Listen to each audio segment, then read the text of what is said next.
அவ்வளவு சின்ன வயசுல இருந்து அண்ணன் தான் எங்க 3 பேரையும் வளர்த்துன்னு இருக்குது. சும்மாவா? என்ன எனக்கு ஏதோ பையன் பாக்குறியாமா? நான் போயிட்டா உன்னை யாரு பாத்துப்பா?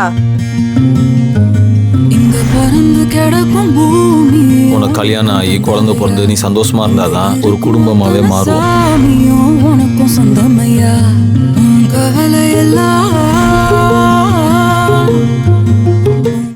உங்கனால எங்க குடும்பம் நிம்மதி இல்லாம போச்சு அப்படி இப்படின்னு சபிச்சான், ஆத்திரப்பட்டான். இப்ப கூட எனக்கு அவன் யாரா இருப்பான்னு தான் மண்டைய போட்டு பிச்சுக்கிட்டு இருந்தேன். அவனை நான் பிறந்ததுல இருந்து பார்த்தது கூட கிடையாது.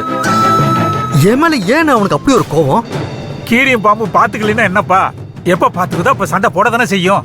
அதுங்க ரெண்டுக்கும் ஜென்ம பகனே. எனக்கு அவனுக்கு என்ன? வேற என்ன?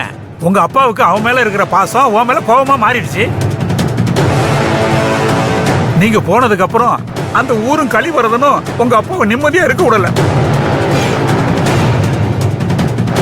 எங்க போனாலும் வம்பு சண்டை, வீண் பேச்சு, தகராறுன்னு தொல்லையவே கொடுத்தாங்க. அதனால உங்க அப்பா ரொம்ப நொந்து போயிட்டாரு. ஏதோ பேருக்கு இப்ப நடமாடிக்கிட்டு இருக்கிறார். ரங்கநாயகி குடும்பத்தோட உங்க வீட்டிலே தங்கிட்டா. தாத்தானா கதிருக்கு உசுருப்பா.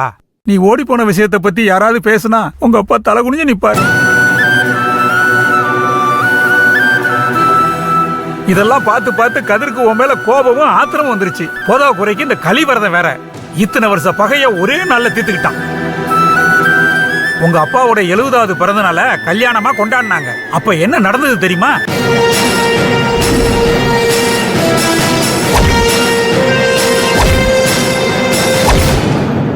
எண்ணி 6 மாசத்துல அக்கா தங்கச்சிக்கு 3 பேருக்கும் கல்யாணம் பண்ணி வைக்கல. சிதம்பரத்தோட பேரன் இல்ல. ஒருவேளை நான் சொன்னது போல நடக்கலன்னு வையே, நீ சொன்ன மாதிரி சொத்து பத்தை எல்லாத்தையும் விட்டுட்டு கட்ட துணியோட நாங்க எல்லாரும் மணிமங்கலத்தை விட்டு கிளம்புறோம். இது நான் கும்பிடுற சாமி மேல சத்தியம். ஐயோ, எவ்வளவு பெரிய குடும்பத்துக்கு இவ்வளவு சோதனை வந்திருக்கே. அது எல்லாத்துக்கும் காரணம் நாங்க தான் நினைக்கும் போது என்னால தாங்க முடியலையே. இந்த வருஷத்துக்குள்ள கல்யாணம் நடக்கலைன்னா ஒட்டுமொத்த குடும்பமே ஊரை விட்டு போயிட வேண்டியதா. அதெல்லாம் ஒண்ணு நடக்காதனே. நடக்கும் நான் விட மாட்டேன். என் மருமகளுக்கு ஜாம் ஜாம் நான் கல்யாணம் பண்ணி வைப்பேன். தாய் மாமா நான் இருக்கேன்னு சொல்லுன. ஏப்பா, உன்னுடைய ஆதங்கம் எனக்கு புரியுது. ஆனா உன்னை யாருமே ஏத்துக்கிற மனநிலையில இல்லப்பா, உங்க அம்மாவை தவிர. நீ ஊருக்கு வந்தீன்னா உன்னால நடக்க போற நல்லதை விட கெட்டதுதான் அதிகம். தேவையில்லாத பிரச்சனை எல்லாம் வரும்பா. உன்னை பார்த்த அன்னைக்கு உன் மருமகன் ஸ்டேஷன்ல போய் உட்காந்துட்டான். இதுல இருந்து தெரியலையா உனக்கு? வானே, உடனே ஸ்டேஷன் போய் கதிரை கூட்டிட்டு நீங்க அவனை போய் பார்க்கணுமா? ஏற்கனவே உங்களை ரோட்ல வச்சு அடிச்சிருக்கான். ஏதாவது ஆயிடுச்சுன்னா யார் யாருக்கெல்லாம் பதில் சொல்ல முடியும்? நீங்க போகாதீங்க. வேற யாரையாவது அனுப்பி கதிரை கூட்டிட்டு வர சொல்லுங்க. தப்புக்கு மேல தப்பு செஞ்சு நான் ஒளிஞ்சுக்கிட்டே இருந்தா செஞ்ச தப்புக்கு எப்பதான் பிராய்ச்சித்தம் தர்றது?